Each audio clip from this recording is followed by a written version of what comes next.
Today we will learn about what is ecosystem. Ecosystem दो parts में divide होते हैं। First is biotic and second is abiotic. Biotic means जैविक, abiotic means अजैविक। Biotic is living things यानी जो जीवित हैं, एंड एबायोटिक यानी नॉन लिविंग थिंग यानी कि जो जीवित नहीं है। नाउ सो इकोसिस्टम मीन्स जो होता है पारिस्थितिकी तंत्र, एज यू नो।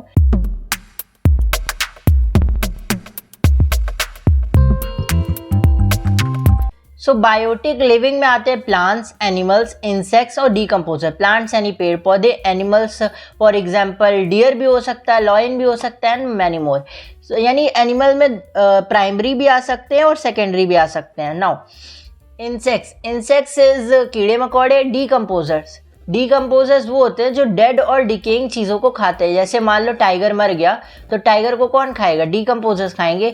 यही ये डियर मर गया तो डियर को कौन खाएगा? डीकम्पोजर्स खाएंगे ना। अब अगर डियर जिंदा है तो उसको सेकेंडरी कंज्यूमर यानी टाइगर मार के खा सकता है, यानी कार्निवोरस। लेकिन जब मान लो ये सड़ जाएगा तो उसको कौन खाएगा? डीकम्पोजर खाएंगे ना।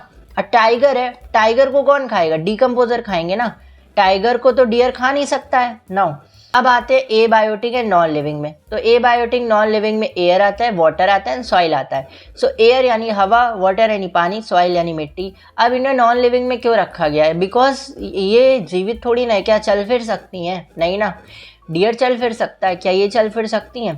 प्लांट कार्बन डाइऑक्साइड, हमारा प्लांट जो है वो कार्बन डाइऑक्साइड लेता है और ऑक्सीजन छोड़ता है। लेकिन क्या है, वाटर और सॉइल और एयर। अब देखो जो प्लांट है वो फूड तैयार करता है। अब एयर, वाटर और सॉइल इन सब उसमें प्लांट की मदद करते हैं ना फूड तैयार करने में। खुद तो ये फूड बना नहीं लेते हैं ना, मदद करते हैं ना प्लांट की ताकि वो फूड बनाए। खुद तो प्लांट की तरह फूड बना नहीं सकते हैं ना।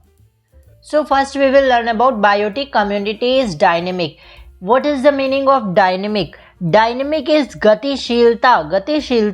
Now biotic community is dynamic यानी जैविक समुदाय गतिशील है। Now changes constantly reaches an equilibrium called climax community यानी लगातार होने वाले। चेंजेस कॉन्स्टेंटली यानी लगातार होने वाले परिवर्तनों को चरमोत्कर्ष समुदाय कहा जाता है। इक्विलिब्रियम कॉल्ड क्लाइमेक्स कम्युनिटी यानी चरमोत्कर्ष समुदाय। Now we will learn about what is succession. Gradual change in biotic community to form a stable community climax. Gradual यानी एक स्थिर समुदाय। Gradual change biotic community एक स्थिर सामुदायिक चरमोत्कर्ष यानी क्लाइमेक्स। चरमोत्कर्ष के लिए जैविक समुदाय में क्रमिक परिवर्तन को बोलते हैं succession. Now here is a diagram to know about succession. Now we will learn about productivity. Productivity is rate of biomass production. यानी जो बायोमास है उसकी उत्पादन की दर। Now GPP, प्रोडक्टिविटी में आपको GPP, NPP और NPP, GPP लिखना है। Now GPP is gross primary productivity, NPP is net primary productivity, NPP equal to GPP is respiration utilized by plant.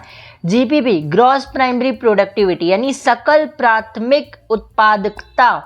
Now net primary productivity यानी कि शुद्ध प्राथमिक उत्पादकता। अब यूटिलाइज्ड बाय प्लांट्स यानी कि यूटिलाइजेशन यानी उपयोग किए जाने वाला। किसके द्वारा उपयोग किए जाने वाला? प्लांट्स के द्वारा उपयोग किए जाने वाला। So here a diagram of nutrient cycling. So let's talk about nutrient cycling. So first is plant यानी पहले हमारा है पौधा। तो प्लांट क्या करता है? सनलाइट लेता है, वाटर लेता है सॉइल से, मिनरल्स लेता है और फोटोसिंथेसिस प्रोसेस करता है। So plants take up energy from the sun, energy लेता है सन से और उसके बाद ये फोटोसिंथेसिस प्रोसेस करता है।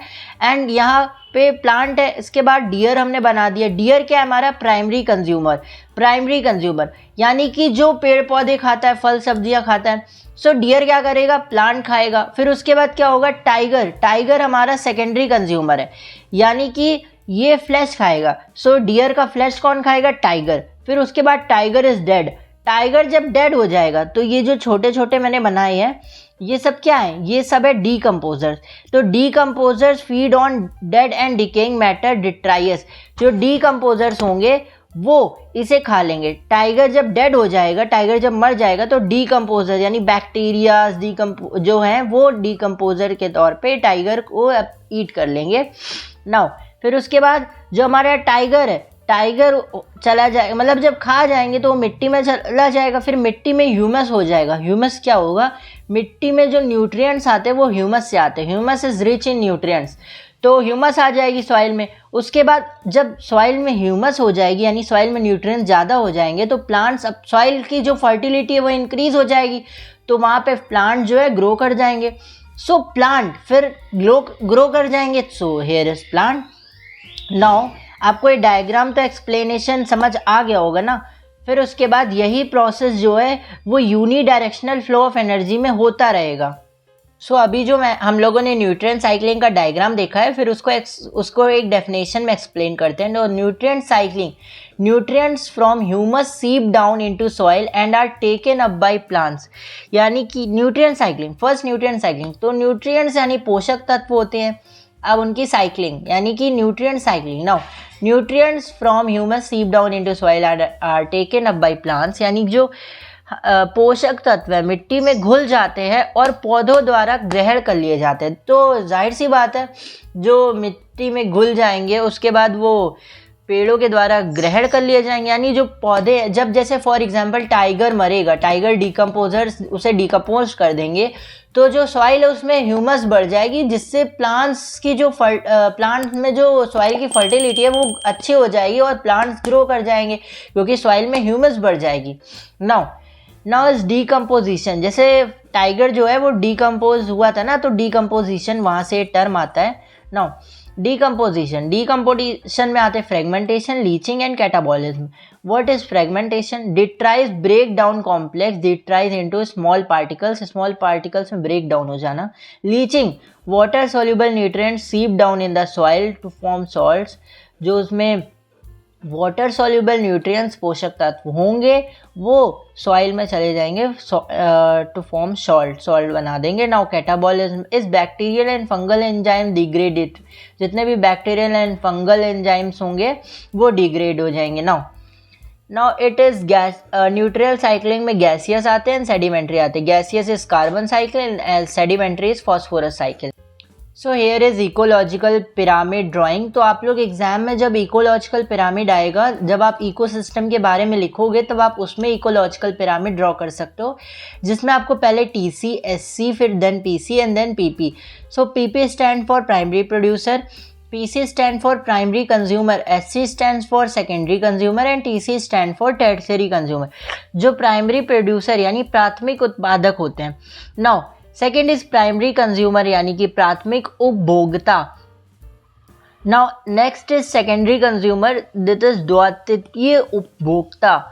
नाउ टर्शियरी कंज्यूमर यानी कि तृतीयक उपभोक्ता। Now decrease in biomass energy drive it. तो जब हम लोग प्राइमरी प्रोड्यूसर से टर्शियरी कंज्यूमर पे नीचे से ऊपर जाते हैं ना, एक according to ecological pyramid, then biomass में डिक्रीज, यानी बायोमास जो होती है वो डिक्रीज होती है एंड एनर्जी भी डिक्रीज होती है और वेट भी डिक्रीज होता है।